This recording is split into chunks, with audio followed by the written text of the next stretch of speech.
Jumpa lagi di Sisi Baik, tempat berbagai fakta unik dan pengetahuan menarik. Berdasarkan sejarah, Islam mempunyai banyak panglima perang hebat pada zamannya masing-masing. Berikut ini 9 panglima perang terhebat dalam sejarah Islam. Tetaplah di Sisi Baik.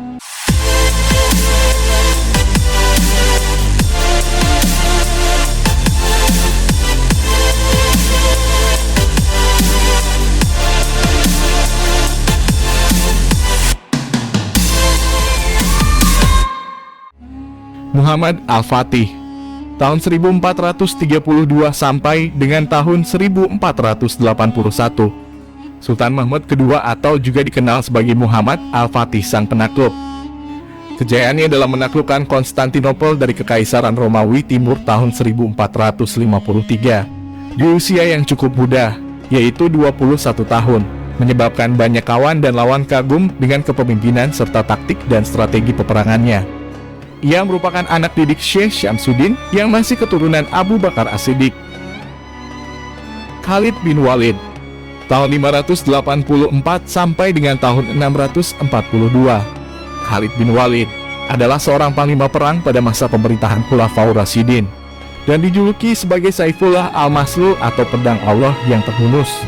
Pencapaian strategis yang pernah diraih selama Perang Riddah Persia Mesopotamia hanya dalam waktu 4 tahun pada tahun 632 sampai 636. Kehebatan Khalid juga terlihat saat pertempuran Yarmuk, mengemban misi dari Khalifah Abu Bakar untuk menyatukan seluruh Timur Tengah di bawah bendera Islam, di mana dia memimpin 40.000 tentara menghadapi 150.000 pasukan gabungan Armenia, Slavia, Ghassanid dan pasukan Romawi Timur. Salahuddin Ayyubi, tahun 1138 sampai dengan tahun 1193. Salahuddin lahir di Tikrit, daerah utara Irak saat ini pada tahun 1138 di sebuah keluarga keturunan Kurdi.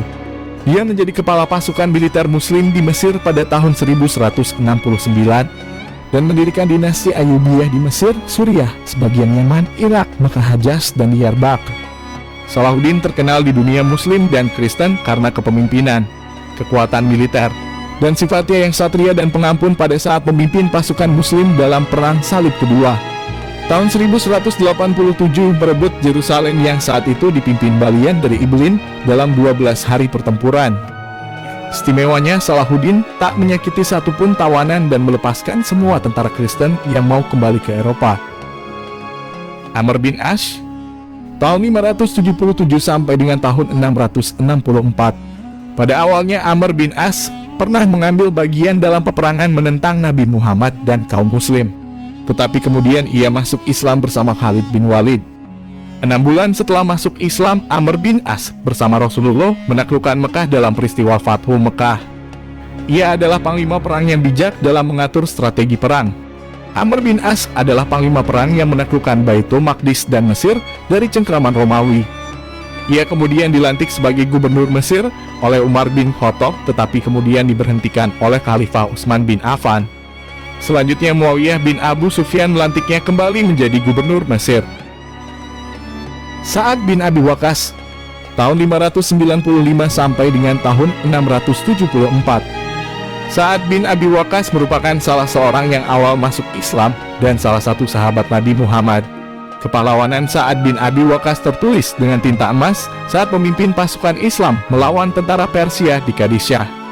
Peperangan ini merupakan salah satu peperangan terbesar umat Islam. Dalam perang tersebut kaum muslimin harus berperang melawan 100.000 pasukan, sedangkan saat itu kaum muslimin hanya berjumlah 3.000 orang. Namun Sa'ad bin Abi Waqqas dan pasukannya berhasil memperoleh kemenangan dalam perang tersebut. Sebagai panglima perang, ia memiliki keahlian dalam memanah. Syurabil bin Hasanah, tahun 583 sampai dengan tahun 639. Syurabil bin Hasanah bertugas di bawah Khalifah Rasyidin Abu Bakar dan Umar bin Khattab. Dia merupakan salah satu komandan lapangan utama selama penaklukan Suriah. Bertugas sejak tahun 634 hingga kematiannya pada tahun 639 akibat wabah. Abu Ubaidah bin Al-Jarrah, tahun 583 sampai dengan tahun 689. Abu Ubaidah bin Al-Jarrah adalah muhajirin dari kaum Quraisy Mekah yang termasuk paling awal memeluk agama Islam. Dirinya memeluk Islam atas ajakan Abu Bakar As-Siddiq tepat sehari setelah Abu Bakar masuk Islam. Ia ikut berhijrah ke Habasyah, saat ini Ethiopia, dan kemudian hijrah lagi ke Madinah. Pada masa kekhalifahan Umar bin Khattab, Abu Ubaidah memimpin pasukan dalam penaklukan kota Syam atau Suriah. Peperangan tersebut berakhir dengan takluknya seluruh wilayah Syam. Abdullah bin Amir, tahun 625 sampai dengan tahun 678. Abdullah bin Amir adalah gubernur Busra dari tahun 647 sampai 656 dan merupakan jenderal militer yang sangat sukses pada masa pemerintahan Khalifah Rashidin Utsman bin Affan. Dia dikenal atas kehebatannya dalam administrasi dan militer. Tariq bin Ziyad, tahun 670 sampai dengan tahun 720. Tariq bin Ziyad dikenal dalam sejarah Spanyol dengan sebutan Tariq el Tuerto, adalah seorang jenderal dari dinasti Umayyah yang memimpin penaklukan pasukan Visigoth di Andalusia, yaitu Spanyol, Portugal, Andorra, Gibraltar, dan sekitarnya pada tahun 711. Sampai jumpa di video selanjutnya. Bagi yang belum subscribe, tekan tombol subscribe dan lonceng notifikasi agar tidak ketinggalan video selanjutnya. Like dan komen juga ya. Tetaplah di sisi baik dalam menjalani kehidupan.